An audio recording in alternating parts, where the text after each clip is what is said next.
Ya pemirsa, hasil jajak pendapat teranyar survei Litbang Kompas atas preferensi pilihan pemilu 2024 generasi Z tentu menjadi bahasan tersendiri. Mereka yang terhitung sebagai baik pemilih pemula maupun pemilih muda yang sempat mengikuti kontestasi di tahun 2019 tentu memiliki mindset terkait dengan partai seperti apa yang memiliki haluan, program kerja, serta rencana yang sesuai dengan kebutuhan mereka. Tidak hanya itu, pemilih kalangan Gen Z dikabarkan mencari parpol yang miliki jawaban atas keresahan yang mereka alami di Indonesia. Benarkah seperti itu?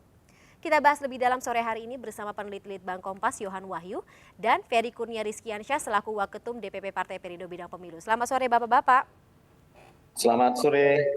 Baik, Mas Yohan dan juga Kang Ferry tampaknya memang Ya, cukup menarik ya melihat bagaimana generasi Z atau Gen Z ini kali pertama atau mungkin kali kedua ikut pemilu 2024 kira-kira akan berlabuh kemana, tapi mungkin ini bisa dijelaskan lebih lanjut oleh Mas Yohan terkait dengan hasil dari Litbang Kompas. Analisa sementara dari Litbang Kompas ini atas keberadaan partai dan preferensi pemilih Gen Z seperti apa sih Mas?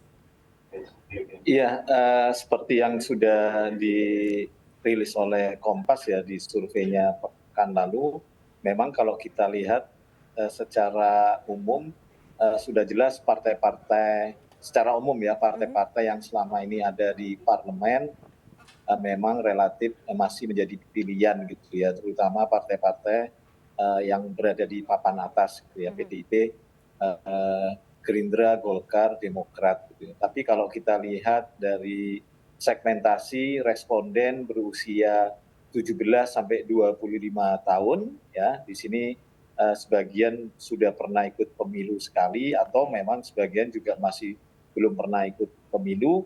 Itu memang orientasinya sedikit berbeda meskipun partai papan atas memang masih menjadi acuan mereka ya, seperti halnya PDIP, Demokrat dan Gerindra. Namun ada fenomena Partai Perindo yang notabene belum pernah masuk parlemen gitu ya, itu mendapatkan apresiasi sekitar 8%. Artinya memang kesimpulan kami pemilih generasi Z ini sudah mulai menyebar ke partai-partai papan menengah gitu. Jadi memang ada orientasi, memang ini kan pemilih-pemilih baru ya, yang relatif mereka tidak punya beban, tidak punya ikatan dengan partai-partai tertentu baik secara emosional maupun secara struktural kali ya. Tapi memang ini menjadi pasar potensial karena kalau kita lihat porsi pemilih 2024 lagi, 2024 nanti hampir 60% ini adalah pemilih-pemilih muda dan pemilih mula. Di situ ada generasi Z, ada generasi Y misalnya. Jadi ini menjadi pasar potensial bagi partai politik untuk meraih simpati dari karakter-karakter pemilih muda dan mula ini, karena mereka lebih ke orientasinya lebih ke sesuatu yang real gitu ya, seperti halnya karakter anak-anak muda, sesuatu yang real, sesuatu yang dekat dengan keseharian mereka, itu mungkin bisa menjadi bahan bagi partai politik untuk kemudian menawarkan program-program yang sesuai dengan minat dan kebutuhan para pemilih muda dan Jadi pemilih lebih mula ini. konkret seperti itu ya Mas Yohan ya, Iya, karakteristiknya ya. karakter pemilih ini sepertinya lebih ke konkret, sesuatu yang real dan konkret. Tidak perlu banyak narasi, langsung kerja begitu ya. Tapi kalau secara persentase keseluruhan pemilih di tahun 2024 nanti saya juga akan tanya kepada Kang Ferry. Ya, Untuk Mas Yohan sendiri, ya. Gen Z itu mengambil berapa besar persentase dari keseluruhan pemilih dalam 2024? Sampel ini kita ngambil sampel 1.200 ya. Jadi ini sampel yang secara prosedural ilmiah memang itu relatif sudah bisa menggambarkan populasi pemilih kita di Indonesia gitu ya. Terkait sampel dari 1.200 itu memang dari pemilih mula ini ada sekitar 500-an sampel ya dari 1.200. Artinya memang sudah bisa mewakili representasi antara 50 sampai 60% pemilih di 2024 nanti gitu ya. Hal yang sama, ini sekitar 500-an responden, artinya juga sekitar hampir 50% dari sampel kami yang 1.200 itu.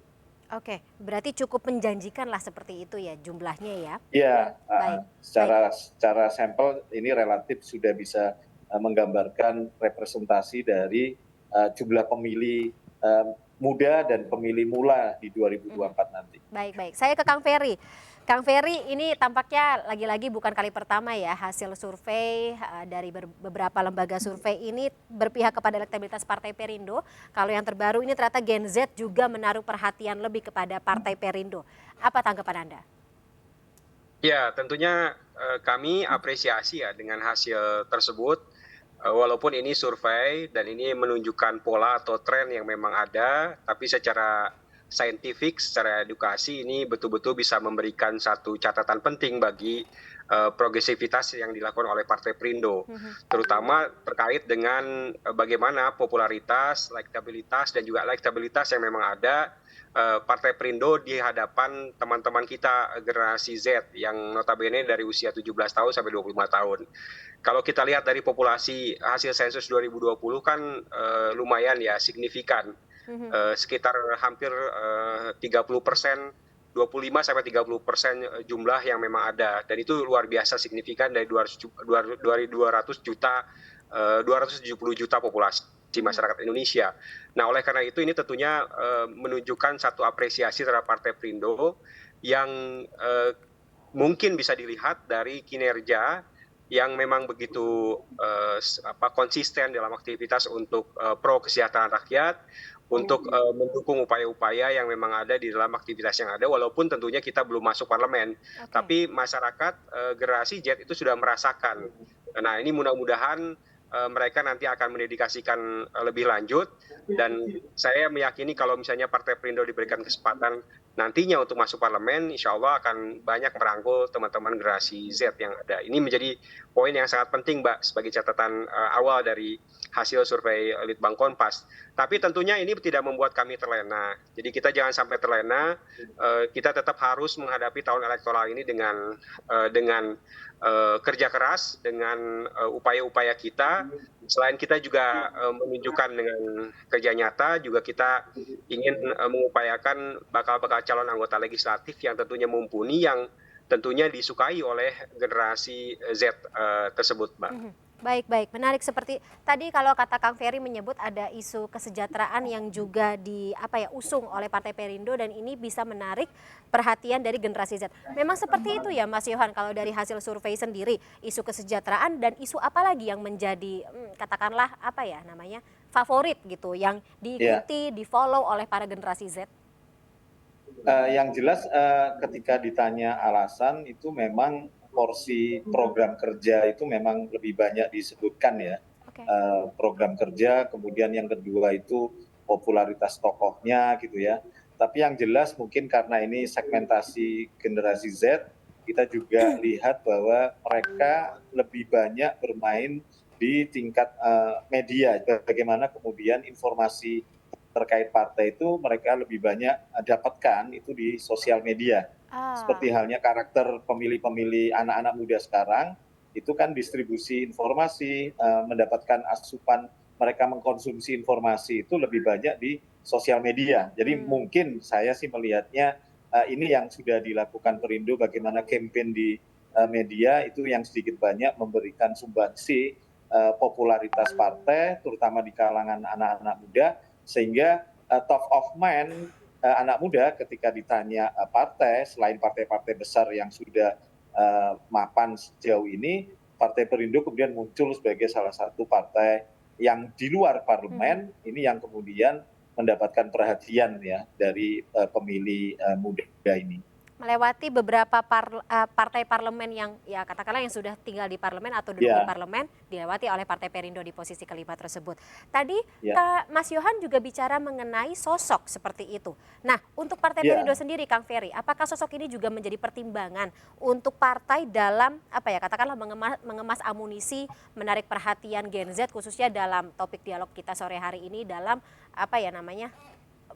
mengundang mereka untuk benar-benar memilih gitu dalam kontestasi 2024? Ya, saya pikir penting sekali ya, sosok atau tokoh yang memang ada kan, tidak hanya dalam konteks figuritas, semata, tapi, berkaitan dengan, bagaimana, kontribusi dari tokoh tersebut, bagaimana, integritas dari dari tokoh tersebut, dari sosok tersebut, bagaimana, kerja-kerja yang memang dilakukan, itu yang saya pikir menjadi satu catatan penting bagi teman-teman di generasi Z, melihat, bagaimana kontribusi terhadap Partai Perindo itu sendiri dan kontribusi terhadap, mereka adalah teman-teman di generasi Z. Saya pikir itu yang muncul, karena Partai Perindo, Ketua Umum itu luar biasa sudah memberikan satu, kondisi yang memang cukup inklusif, yang sangat inklusif sekali untuk, lahirnya tokoh-tokoh baru, yang ada di Partai Perindo. Nah, sehingga ini membuat satu, kondisi tertentu di teman-teman generasi Z tersebut bahwa, ini adalah tokoh-tokoh yang, relatif baik, berintegritas, yang tentunya tidak punya beban masa lalu, yang memang, itu bisa menjadi satu harapan buat, ke depannya seperti itu. Dan ini bisa jadi yang disukai oleh, teman-teman di, generasi Z seperti itu. Oke, mungkin sedikit saja Kang Ferry, ada sosok dari generasi Z nggak yang juga akan diusung oleh Partai Perindo? Ya, banyak, kita kan punya Waketum, Ibu Angela, itu kan usianya relatif muda yang luar biasa sudah menjadi, wakil menteri, ada Mas Tama, ada teman-teman, pemuda Perindo, ya Mas Effendi Syahputra, Mas Difka, dan teman-teman yang lain yang, punya, sosok-sosok yang memang ada, dan juga saya pikir banyak, tokoh-tokoh yang lain, termasuk juga tokoh-tokoh yang memang sekarang sudah ada, Pak, Tuan Guru Bajang, Pak Mahyudin, dan juga banyak tokoh-tokoh yang lain yang memang saya pikir menjadi, simbolisasi dari, kekuatan semangat anak muda yang ada, dan ini menjadi poin yang sangat penting dalam aktivitas yang dilakukan gitu kan, seperti itu. Dan juga tidak menutup kemungkinan akan katakanlah mengundang lebih banyak lagi ya sosok-sosok dari generasi Ya, muda tersebut Ketua untuk masuk. Umum, berkata bahwa kita akan sangat terbuka sekali, karena ini adalah partai-partai yang inklusif, partai yang sangat, terbuka, dan kita, tidak tersekat oleh suku, ras, agama, antar golongan. Kita semua tentunya dia yang punya integritas yang bagus, kredibilitas yang bagus, punya leadership, dan punya jaringan, dan juga punya komitmen terhadap partai dan juga Baik. kebangsaan yang ada. Saya pikir ini menjadi poin yang penting di dalam aktivitas, kita dalam meraih tokoh-tokoh tersebut seperti itu. Baik Kang Ferry. Saya kembali ke Mas Yohan. Mas Yohan, kita kalau lihat dari 5 besar yang naik dari bulan Juni ke Oktober 2022 ini ada 3 ya, Gerindra, Demokrat, dan juga Partai Perindo. Tapi di sisi lain PDIP sama Golkar turun. Golkar malah turun atau anjlok ini turun angka elektabilitasnya. Ini kenapa? Tapi jawabannya tahan dulu Mas Yohan dan juga Kang Ferry. Kita akan lanjutkan di segmen berikut. Pemirsa tetaplah bersama kami di MNC News Now.